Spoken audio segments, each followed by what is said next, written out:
What's up guys, just Messi here and welcome to a brand new video and welcome to a squad builder today which contains two untradeable players on FIFA 17 Ultimate Team. The very first one is a player of the month, Raheem Sterling, which to be honest does cost quite a bit in regards to what you have to trade in. Also on top of that, we have Alex Hunter from the Journey. But before we get started, as always, if you could try and smash 1,500 likes, that'd be absolutely awesome. If you're new to my channel, click the subscribe button for daily FIFA content and in the comments below, and your favourite player so far on FIFA 17. And finally, if you missed yesterday's videos, they'll be down below in that description box. So today, we've got a 4-3-2-1 formation, and I'm not gonna lie, I'm starting to prefer this on FIFA 17 over the 4-3-3. And I also forgot to add that tomorrow, a series that you guys seem to really enjoy back in like FIFA 14 will be returning. That is the silver versions of players. We'll start off with a bang. I'm not going to say who it is, but tomorrow it does return on a Wednesday night at probably around 9 PM. So today we'll start off in goal with a non-red goalkeeper. You can have any Dutch goalkeeper or any Eredivisie. And I've gone with Jasper Cillessen, who now plays for Barcelona. And I'm pretty sure he's very cheap in game. So his card stats are 79 diving, 77 reflexes, 83 handling, 81 positioning, and also 74 kicking. He's 6'1", a traditional save technique, 3-star weak foot, 1-star skill moves, and played 6 games. I believe he actually kept quite a few clean sheets.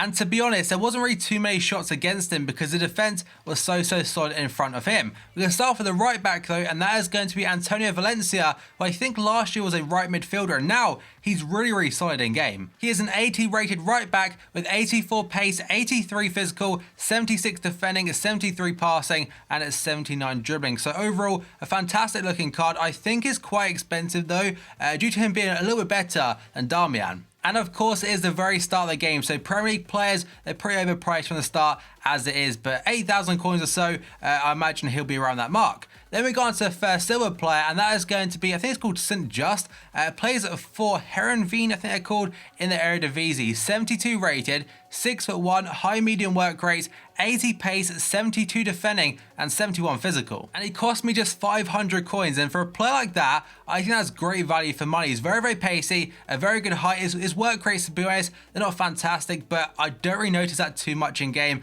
just like Eric Bailly from Manchester United. Some decent defending and physical for a silver player. Also gets a hyperlink to this guy, Van Aken. Now he also plays for the same team, also a silver 72. He has 70 pace, 73 defending, and 70 physical. He's left-footed, so obviously preferred to the left-hand side. Got 2 yellow cards because I kept snapping people with him when we were on the break because the counter-attacks this game seem very strong. But he is 6'4", so he is a giant at the back, medium-high work rates, left-footed again, a 3-star weak foot, and a 2-star skill move. So 700 coins for him, 1,200 coins for the hyperlink, which is pretty good again for the start of the game. Then we go on to the left back, Rafael Guerreiro from Borussia Dortmund. I've actually played 13 games with him now, and I'm very impressed. High medium work rates, left-footed, 3-star skill moves, 3-star weak foot. He only joined Dortmund this summer from the French league. But he's 76 rated, 83 pace, 77 dribbling, 72 defending, and 73 passing. And if I saw it correctly, he probably should have been in Team of the Week 2 as a position change to centre midfield. But now we move on to the midfield trio. We're going to start off, let's start with the right centre midfielder. It's a silver from Manchester United, Timothy Fosu-Mensah. He made his debut last year for Manchester United under Louis van Gaal. I think he also played as a right back, but now he's a CDM by default on FIFA 17. He's 6'3", 4-star weak foot, 2-star skill moves, 80 pace, 78 physical, and a 71 defending. His price at the moment is only around 4,000 coins, and to be honest, I know a lot of people may be like, Ross, I'm not going to pay 4k for a silver player, and I could easily get a gold in there, which to be honest, it is fair enough. But me personally, I do like using my silver players, and he was fantastic in game. He's an utter brute. And surprisingly, he was very good on the ball. And on top of this, also gets a hyperlink to Memphis Depay if you're looking for an easy link. Then we've gone to middle centre midfielder this time, a 5-star skiller, 84 rated, Thiago from Bayern Munich. And it's another player that I was kind of surprised about seeing his price. He has 9,000 coins, which for an 84 rated player that plays for Bayern Munich, gets fantastic links, as now a 5-star skill. I thought, you know what, upwards of 20k, I'd still be quite happy at paying it. But for 9,000 coins, happy days. He played 6 games, although I think I only completed 4 because one guy quit out for loyalty chemistry, and the other guy, I think he rage quit 2-0. And he managed to get 2 assists in those 6 or 4 matches whatever way you look at it. But 89 dribbling on a centre midfielder, that is so key for me, because when he gets in like a tight situation, he's really good at getting out of it. 72 pace on top of that, with 75 shot and 82 passing. And finally has 3-star weak foot. Then we go on to the final midfielder, a new player just like Fosu Mensah to FIFA 17, and that is Renato Sanchez, the boy wonder, again for Bayern. And I've played around 13 games or so with him, and I think 7 of those were as a CDM, so his goal to game ratio isn't going to be fantastic, but a player I'll be keeping in my club all year round. So in real life, he's just turned 19 years old a couple of months ago, and his stats on card look unreal. 82 pace, 84 physical, 72 shot and defending, 70 passing and 79 dribbling. 4-star weak foot, 3-star skill moves, high work rates, and in game, he is an animal. He barges people off the ball for fun. He's so strong in that sense. He's very quick, has a nice long shot on him. I think the 2 goals I did score, they weren't really bangers, but on Foot Champions, he feels a lot better because on there is no input lag, which I keep going on about. And that basically means for a centre midfielder, you get a little bit more space with him and try them long shots. But now we're going to the front 3, 2 of which again are untradeable. Let's start for left forward though, another Bayern player, Potm. And on FIFA 17, he is an 81 rated player after a very good season in Germany. So he's got 4-star skill moves now. I think last year only had the 3-star for some reason. 93 pace, 84 dribbling, 76 shot, and 74 passing. I think he's around 10,000 coins at this point in time, which I think is actually quite decent value for money.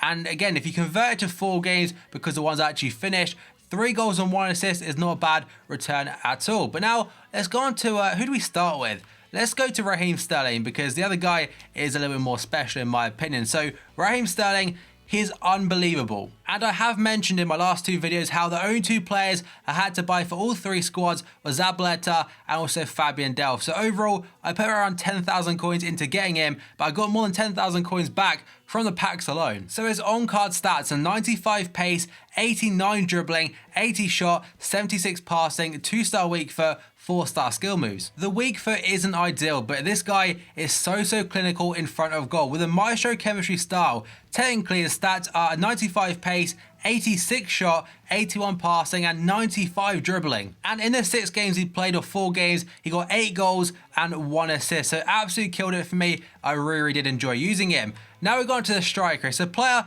is technically made up as Alex Hunter from the Journey game mode. So technically he is a free player. All you have to do to get him on FIFA is by completing the Journey game mode, and you essentially get given him. So I'm not going to put any spoilers or anything, not going to say what happens, but to get him again, you have to play through that game mode. And in game, he's not too bad. 6 games at 4 goals, 5 assists. Although if Cat has 4 games, 4 goals, 5 assists, that is a really good return. And I also stuck a Hunter chemistry style on him as well. So overall, should have 89 pace and 84 shooting, which looks fantastic on card, but I didn't really feel like he had that pace in game, although his passing was really surprisingly good. And the club I'd done the journey with was Liverpool. That's the team I support, so that's why I went with them. But if you don't like Manchester United, you could get a hyperlink to Rashford. And there is the team in all its glory. Now let's get into gameplay and show you some of the goals I got. And now we move on to gameplay like I mentioned. So the 4-3-2-1, honestly, it is surprising quite a bit because I rarely used it on the FIFA 16 to like good effect. But straight away on this one, I played the 6 games, technically 1 all 6, although I keep mentioning I only finished 4 of them. So first one I'll talk about is Fosu Mensah actually. Surprisingly, it's not talking about the 2 untradeable players. So Fosu Mensah is an animal. Surprisingly, very good on the ball in the final third because his passing and dribbling stat aren't too fantastic. I mean, I think that's like 63 dribbling or something, which isn't really great, but in-game, a very good player and definitely worth the 4,000 coins. The defense was very balanced. Not too many players were attacking compared to my experience with other teams, although I have been using Dani Alves quite a bit, so that may be the example. But right here is a guy that quit for loyalty, which it really annoys me. You can do that offline and not get the loss. And it also goes on to your player record, by the way. So without playing a single minute, you get a game on the player. And here's Fosu Mensah, by the way, not a fantastic finish, but it does fall back to Kingsley Coman. The next point, though, was Sterling in front of goal was brilliant. I mean, again, I wasn't expecting it. It's a player that in real life, he's not really known for his finishing. If anything, Raheem Sterling, people, that's the one thing they criticize. He hasn't really got a great finish in front of goal, although this season has been very good for them. Alex Hunter, I apologize for dabbing right there with him, but he was, again, surprisingly good. I was very surprised by his team, as I keep on mentioning, but it's a player that he is free, doesn't look fantastic on card, to be honest, doesn't look very good at all. Very average for a 75 rated player, although I think I'd probably say it took me around 6 to 7 hours to complete the journey. Some people it took up to 16. I'm not sure how, but I did play every single game. Also, I didn't skip any games. I think I've done most of the training compared to what other people may have done. So it doesn't take too long. I wasn't really too much interested in the storyline. I just wanted to get the card on FIFA. Although some people, it may take the storyline in a little bit more than I did myself. But here's I think I scored a hat trick with him within I think 6 minutes from the first goal to the third goal. That's just his finishing. His finish shot is fantastic. I'm not sure whether Hunter felt slower than 89 at pace because he was standing next to or running next to Raheem Sterling, who technically has 95 pace in game. That could be why, but Hunter definitely was a very good playmaker, so potentially could be a very good cam if he boosts his passing stats with some kind of chemistry style. Then we move on to, I'd like to have played foot, this squad in foot champions, where I had no delay because I wanted to try some skills with Thiago, and I just couldn't because there is, again, like I said, again, input lag on FIFA 17. It's a thing that I think may be patched. I'm not sure if they can or not, but I really hope they do because we've never really had that issue on a FIFA game. And by the way, that's a fantastic finish from Sterling yet again. But in short, the input lag basically means if you get the ball, you press A, there's going to be some kind of delay between when you press the button and the game actually realizes you press it and does the pass or the shot, whatever you're actually pressing, which some people may not notice too much, but I think a lot of people have, on Twitter at least, have said it's definitely there, and it's a thing that can be annoying. And even if it's not too much in a game, you can definitely tell it in the back of your head, where it stays there and you remember it is a thing. But overall, not got too much else to talk about. The squad was very good again, unbeaten, which I think is the first unbeaten team I've used so far on FIFA 17. Includes some very cool players. Alex Hunter is a very unique thing to come to Ultimate Team. Raheem Sterling, the very first Player of the Month award we've had, and from the Squad Builder Challenge Show, making the most out of 2 new things on FIFA 17. So as always, guys, if you enjoyed this video, smash the like button. 1,000 fire likes would be absolutely awesome. If you're new to my channel, click the subscribe button for daily FIFA content, and in the comments below, your favourite player on FIFA 17 so far. Could be a cheap player, could be very, very expensive. So thank you for watching this video, and I'll see you next time.